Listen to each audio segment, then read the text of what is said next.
슬슬 아파트를 둘러싼 부동산 붐이 일어날 때가 왔겠죠? 2억 6천만 원에서 3억까지 했다고 합니다. 아파트가 한국 사회에 새로운 계급을 형성하고 있다고 봐도 될 것 같아요. 근데 왜 우리는 이렇게 아파트를 좋아하게 됐을까요?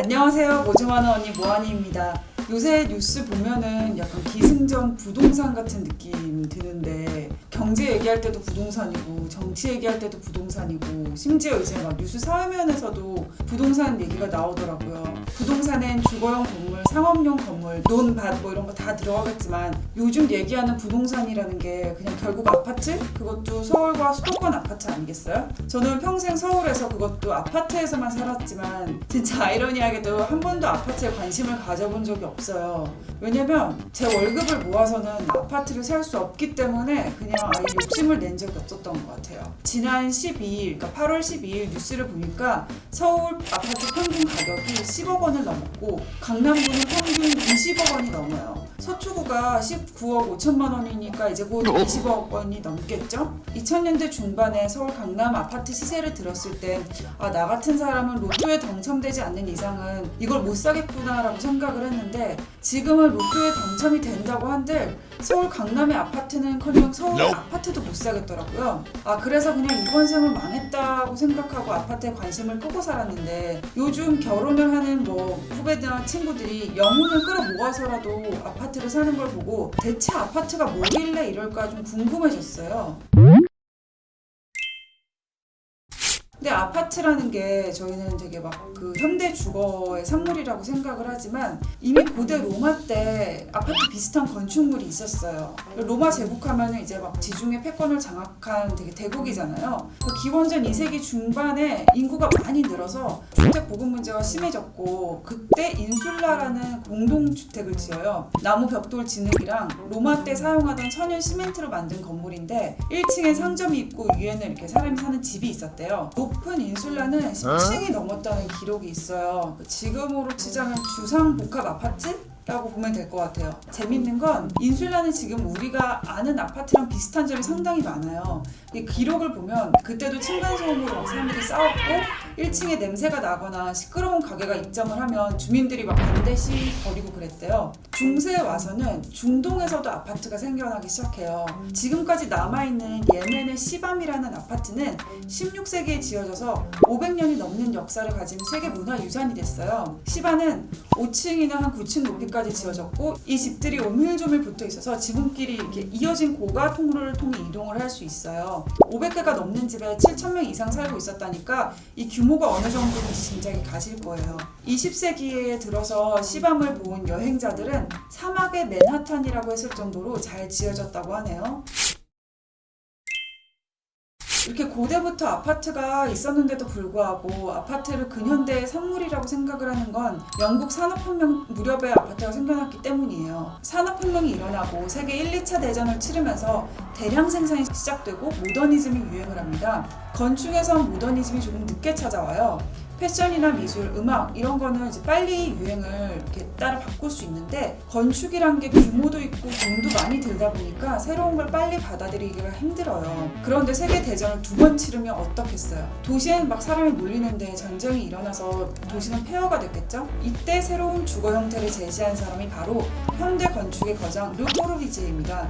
인간을 위한 건축을 내세운 이 사람은 단지 건물을 짓는 게 아니라 대형 복합 건물이나 도시를 건설하고 싶었는데, 1920년대에 발표한 부화젠 계획을 보면 파리 중심부에 있는 건축물을 다 철거하고 사람이 살 수 있는 수직 도시를 건설해서 건물 사이에 녹지 공간이나 버스 정류장 같은 걸 만들자는 주장을 해요. 근데 어떻게 보면 지금 우리가 알고 있는 아파트 대단지와도 좀 비슷하죠?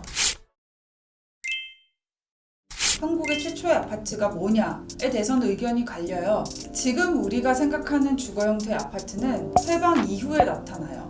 1958년 서울 성북구 종암동에 건설된 종암아파트가 한국의 첫 아파트다? 아니다 라고 의견이 분분하지만 아파트의 선구적 사례인 건 분명해요. 5층 높이 건물의 3개 동으로 152가구가 있었던 소규모 단지였죠. 정부 기구인 주택영단, 그러니까 지금의 주택공사가 주관해서 지었고 아파트 낙성식에는 당시 이승만 대통령이 참석했을 정도로 상징적인 건물이었어요. 60년대에 들어서 지어진 마포 아파트가 그야말로 아파트의 시작이라고 볼 수 있는데요. 정부가 대한주택공사에 내린 과제가 마포의 옛날 교도소를 철거한 자리에 모범적인 공동주택 단지를 건설하라는 것이었어요. 이 아파트가 중요한 이유는 642세대가 있는 아파트 단지였다는 데 있어요. 총 10개 동이 있었고 상가와 놀이터, 유치원과 같은 공동시설이 다 모여서 독립적이면서도 이제 자치적인 주택 지구가 탄생하죠. 지금의 아파트 단지 같은 거예요. 근데 이때까지만 해도 아파트는 평수가 작고 연탄난방이라서 서민 주거라는 이미지가 강했어요. 그러니까 뭐 인기가 별로 없었다고 해요. 게다가 1970년대에 와우 아파트가 무너져요. 마포구 야산에 16개 동으로 이루어진 아파트가 들어서는데 15동이 무너져서 아래쪽 개인 주택을 덮치는 바람에 34명이 죽어요. 부정부패가 개입된 부실공사가 원인인데 사람들은 이게 아파트라는 건물 자체가 좀 문제가 있는 게 아닌가? 이런 인식만 더 강해지게 되니까 아파트가 인기가 계속 없었어요. 아파트에 대한 인식이 달라지는 건 1972년에 세운 도시기본계획 이후예요. 인구는 이미 많이 늘어났고 도심은 이를 감당할 수가 없으니까 이 도시 기능을 분산해야 되는 거예요. 강북의 성장을 억제해야 됐고 강의 남쪽과 동쪽을 개발해야 했으니까 강남구 아파트 단지 건설이 여기 핵심이었죠. 1971년에 완공된 동부이촌동의 한강맨션은 기존의 작은 평수를 벗어나서 20에서 80평까지 다양했고 전세대가 기름 보일러를 쓰는 중앙 난방식이었어요. 이때 아파트에 대한 인식이 바뀌기 시작해서 1974년 반포단지는 분양이 시작되자마자 엄청난 인파가 장사진을 이룰 정도로 수요가 폭발적이었어요. 이것 때문에 정부는 3년 뒤에 아파트 분양 추첨제를 도입해요. 이게 강남 개발의 시작이었죠. 이때 아파트에 대한 부정적인 인식을 없애고 사람들을 막 강남으로 끌어들이기 위해서 학교로 막 옮겨버려요. 어쩌면 이게 지금 부동산의 핵심이 된지도 몰라요. 정부는 중구, 종로구, 성북구에 있던 명문학교한테 서울 남동구로 이전하는 것을 장려했고 그래서 지금의 파락군이 생겨났죠. 경기고가 대표적인 예입니다. 조세 감면과 낮은 지가 등의 혜택을 받고 강남으로 옮겼거든요. 그때 부동산 잡지에는 매물 옆에 학군 번호랑 학교 이름이 같이 적혀 있었대요. 학군과 부동산의 진한 연결고리가 한강 이남 아파트의 탄생과 함께 시작이 된 거죠. 1975년부터 1985년까지 잠실에는 반포 5배의 초대형 아파트 단지가 들어서요.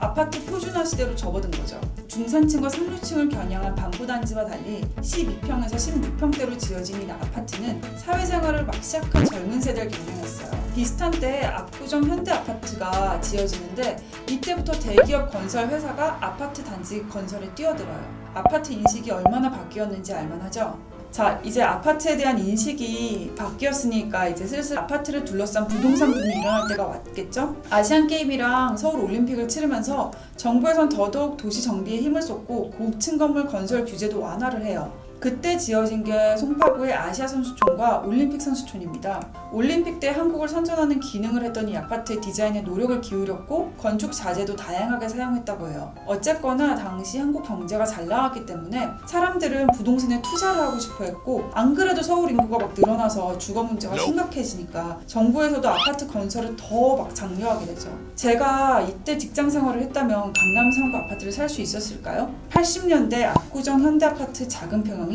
2억 6천만 원에서 3억까지 했다고 합니다. 당시 대졸 대기업 사원 5년차 월급이 13만 5천 원, 그러니까 즉 연봉이 162만 원이었다고 하는데요. 아주 단순하게 계산을 하자면 연봉을 안 쓰고 160년을 모아야 합니다. 지난달 압구정 현대아파트의 실거래가가 20억 원 정도였어요. 8월 들어선 2, 3억 원 정도 오르긴 했더라고요. 아까 말한 그 대기업 대졸 사원 평균 연봉이 4,390만 원이니까 하나도 안 쓰고 모으면 45년이면 살 수 있네요.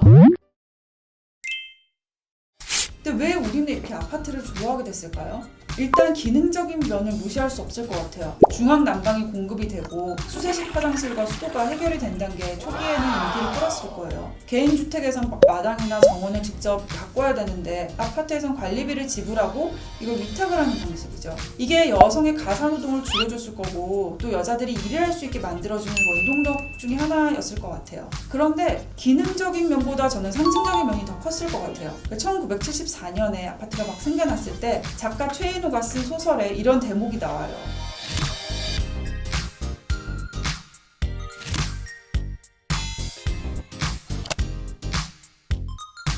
아파트는 서구와 현대화의 상징이었기 때문에 인기를 끌었고 이건 아직까지도 이어지는 것 같아요. 아파트를 향한 욕망은 광고를 보면 적나라하게 드러나요. 아파트 단지 안에 헬스장에서 러닝을 하는 아름답고 젊은 여성, 회사에 있으면서 원격으로 집 온도를 조정하는 워킹맘, 퇴근 후 단란한 가족에게 돌아가는 가장, 이런 식으로 도시에서 성공한 중산층의 이미지를 아파트로 보여주는 거죠. 여기에 학군이란 특수성까지 더해지면 아파트가 한국 사회의 새로운 계급을 형성하고 있다고 봐도 될 것 같아요. 아파트에만 살아온 저는 어릴 때부터 주택에 대한 로망이 있었는데요. 이젠 거꾸로 아파트를 갖고 싶어도 못 갖게 됐네요.